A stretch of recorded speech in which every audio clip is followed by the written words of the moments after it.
Okay. Good morning, students. Morning. Welcome back. I think you have coped up well with Corona, and I think you have studied. Now I'll be starting off with economics, class 12. Right. Now, before going to the 12th standard portion, I would like to recollect just some of the small definitions about economics. Now, last time we studied about microeconomics.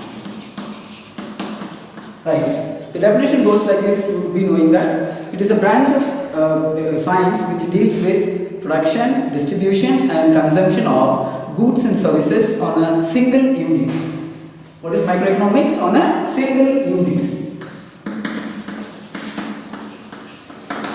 Now, the first chapter is Introduction to Macroeconomics. Now, just up the board and write the chapter's name.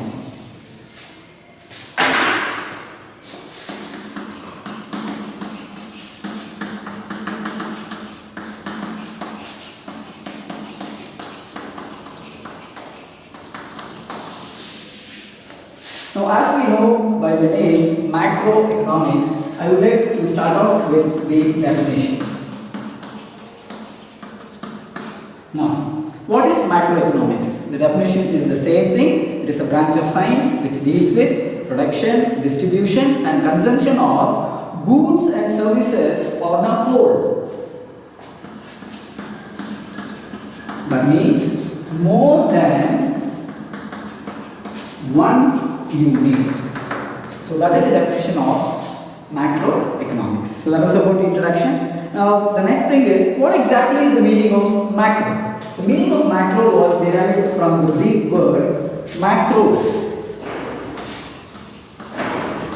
which means large. Okay, so that is the name which came as macroeconomics. Now shall we go to the next topic? Now we'll study about what exactly happens if I have more than one unit of industries on a whole. That means, now in order to generate a national income to our country, what are some of the criteria being faced by some of the units in our country? Now the diagram is something like this.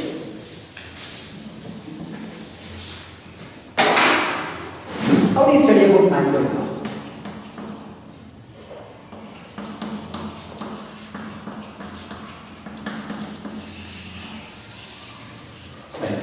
Now, some of the things which we faced by macroeconomics is this particular economics covers large aspects of subjects. Okay, some of the subjects include national output,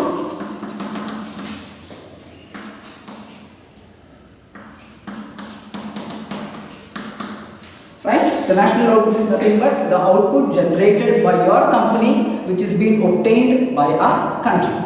So I'll just tell only about the positive things. Next is the national income. That is the income generated by this particular field which is being given to our country. The second thing is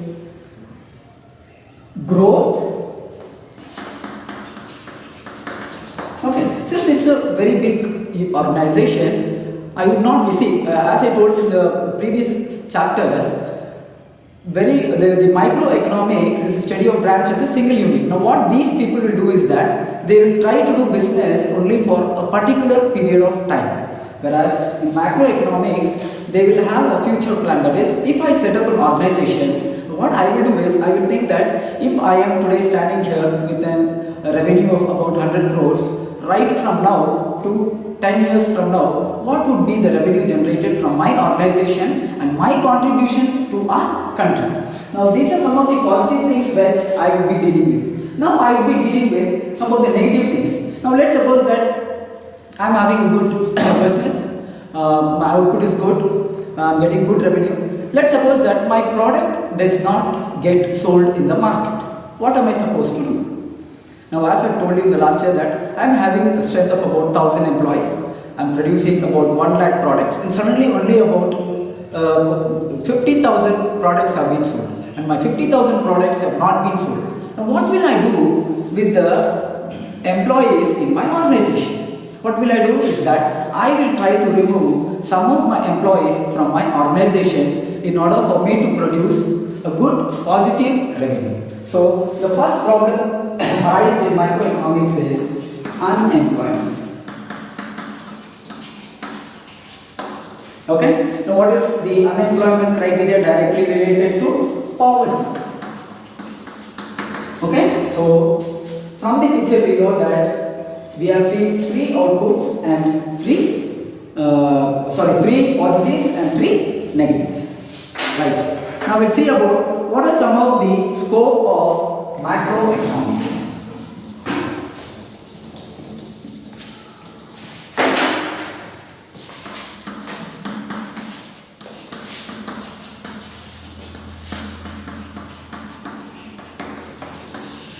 What do you mean by scope? Okay, what do you mean by scope? Can someone tell me what is scope? Planning. Importance? Okay, or applicable? Okay, so the scope of microeconomics is, first thing is national income. Okay, national income, that is the income generated to the country. Now, how is the income being generated to the country? The income from the three sectors contribute a lot of money to our country. Those three sectors are private, public, and multinational. Okay, so what is the amount of income generated by a private company, by a public company, and by a multinational company? So that is the first point in the scope of macroeconomics. The next is inflation.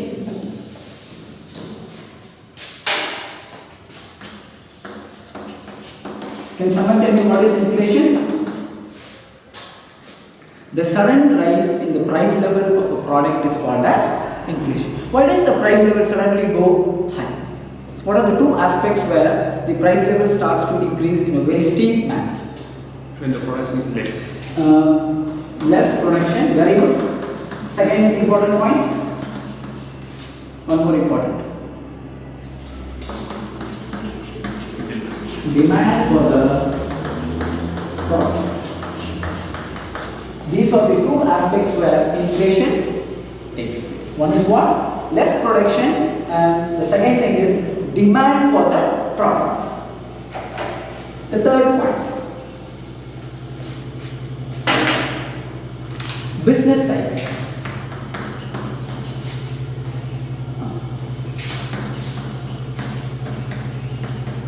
Now, this I just want you to explain this business cycle in a time. So what I do is I will just draw a diagram and then explain to you.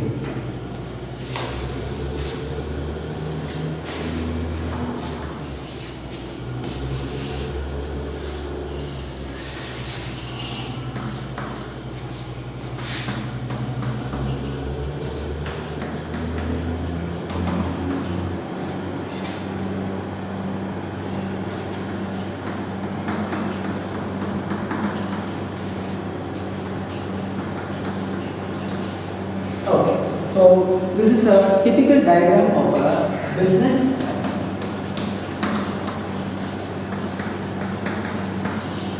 Right.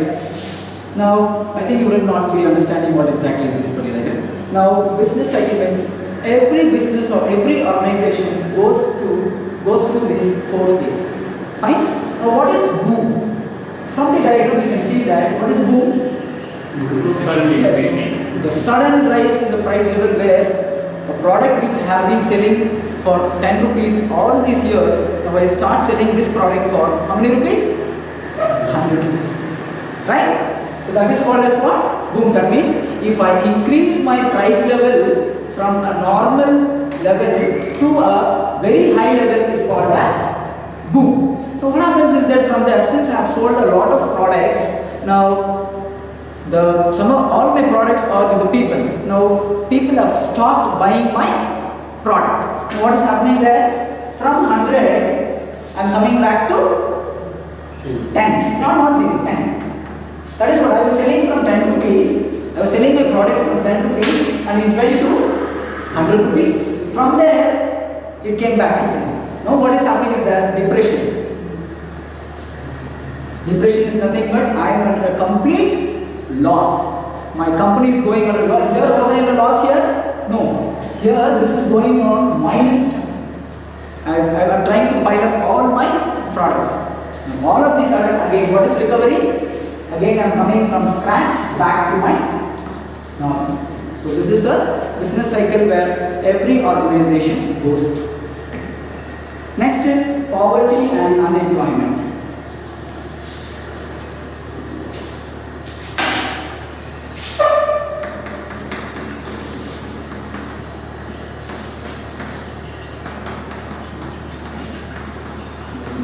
Right. Now I can give a very good example about Corona itself. Right. Now we have seen that because of this lockdown, we have seen a lot of companies being shut down. Right. People have become unemployed. There has been migration taken place. Okay. This is one typical example of poverty and unemployment.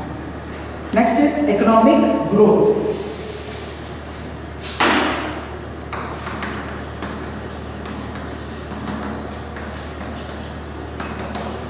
Right? Now economic growth is nothing but what are some of the criteria which I will be putting through wherein I myself will not grow, along with me my company also will grow and my country also will grow. Can you give best example something like Reliance, Tata? Okay, are they only contributing to their customers or they are contributing even to the country? Right? They are contributing both to the people as well as to the country. They are not only in India but they are also in the global economy as well. Next is some of the economic policies.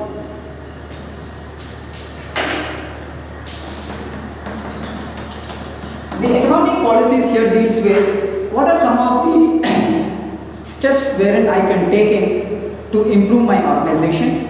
Okay, suppose if there is a problem with some of the unemployment, what are some of the solutions I can give wherein I can stop the unemployment, scientific and research development. So all this comes in the economic policies. Right. Economics system.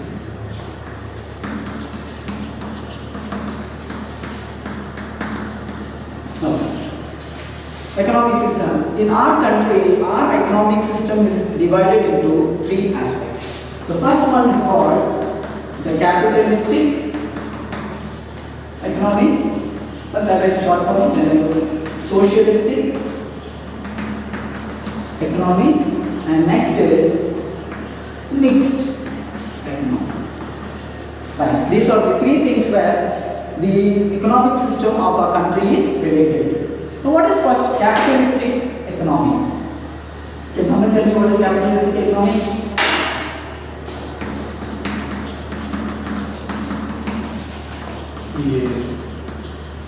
Yes? What is capitalistic economy? Capitalistic. TAL. Can someone tell me what is write it again? I'm sorry.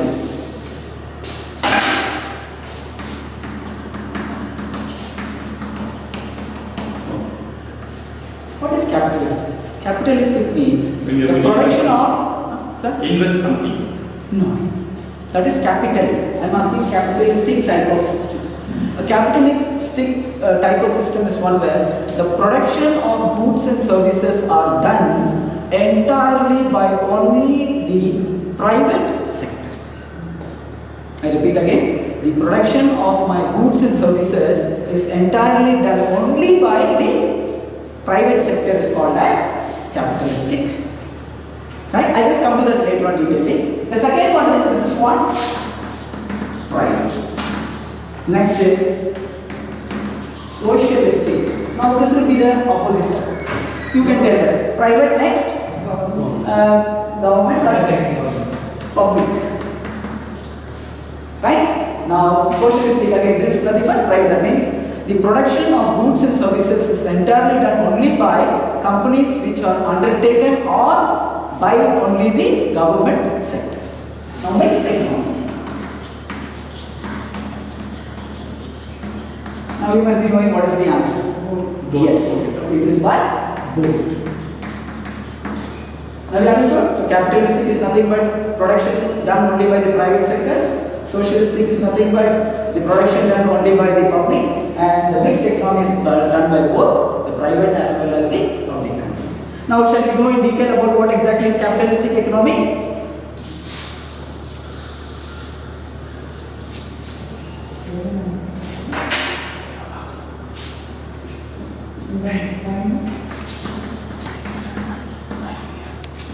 Okay.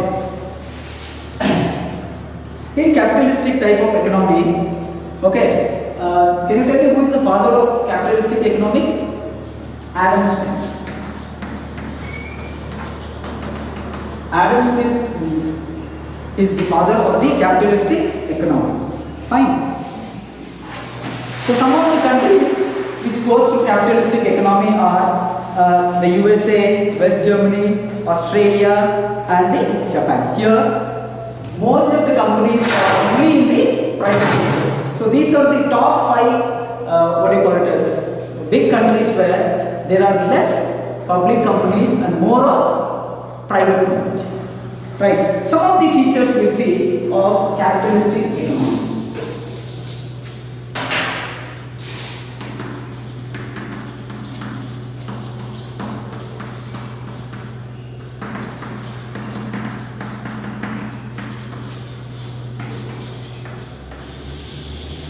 I'll tell point by point. Okay. The first point is private ownership.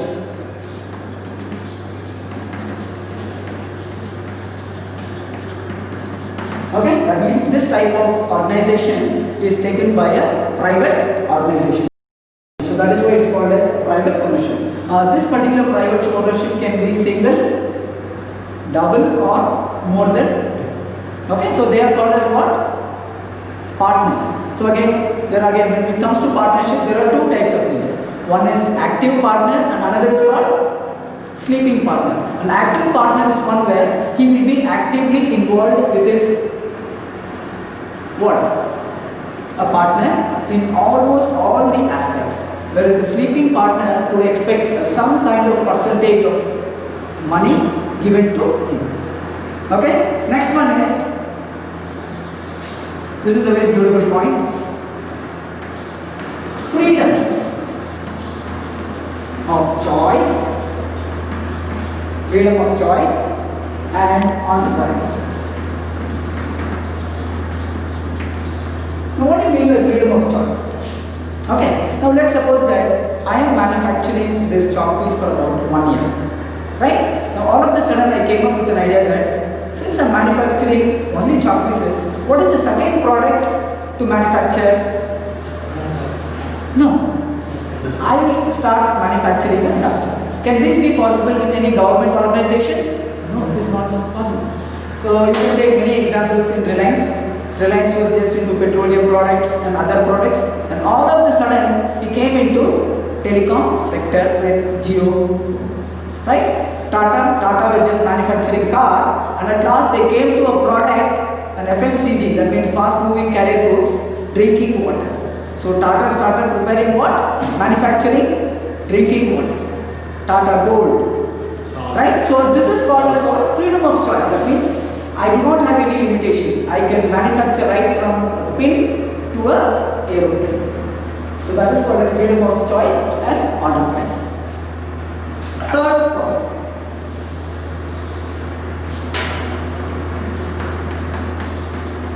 Wow, very important. Now, as we all know that every organization's only motive is what? Profit. Now, can this be done by a public enterprise or a government organization? Now, India is such a wonderful country, you know. In spite of a government organization going under loss, still the employees enjoy the same salary. Now, will the same thing happen in a private organization? No. The moment an organization starts losing profit, the company starts looking for loopholes where I can start generating more money with less number of people, product, etc. Okay, so that was about the third thing. The fourth point is free competition. Very good.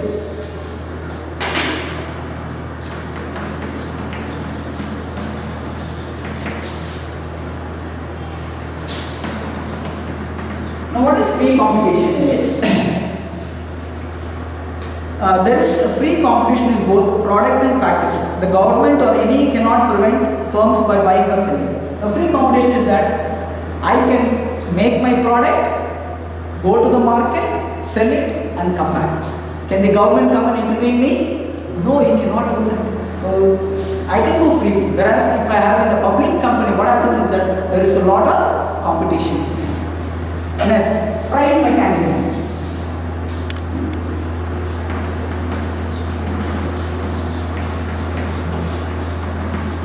What is price mechanism? I make a product, I make this chalk piece, okay? Who will price it? I have to price it. Now what are the factors where I will start pricing it? Okay, there are two types of pricing again. First thing is what? Factor cost and market cost. Now what is factor cost is that I put 100 rupees, manufactured chalk piece, 1000 rupees. Now this is called factor cost. Now I put 100 rupees and I got 1000 rupees. Now what I have to do is, can I sell it for 1000 rupees? So what are the market costs? Huh? Yes, from now it starts. From my company, first is packing, labeling, transport, marketing cost. Fifth one, very important. No, all that I paid. Okay, GST, CST, VAT, next, important. Advertisement. So the 80% of my factor cost is spent only on advertisement cost. As I've already given an example about Coca-Cola. What is the manufacturing cost of Coca-Cola? I think you have forgotten. The manufacturing, the factor of production, the manufacturing cost is only 35 paise. And from there this is factor cost. And it is market. So just see the cost where it is 35 paisa and goes up to 12. So 80% of my advertisement is spent where? So 80% of my cost is spent only in the advertisement. Right? Right. Next, role of government. What is the role of government in the private sector?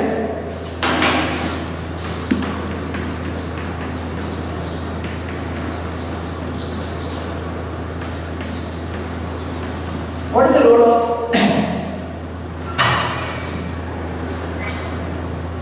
the role of government in the private sector?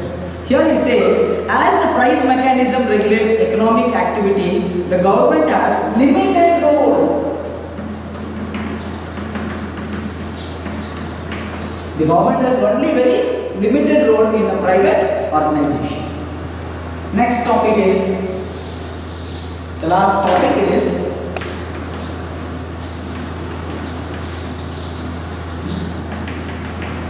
inequalities. What is inequalities here? Inequalities here is nothing but the distribution of income for a higher authority to a lower. Now as we know that what is the salary being obtained by any CEO of a company, it might be in lakhs. Okay, and the least, the worker section might get even 1000 rupees as his. So this is nothing but the potential barrier of inequality.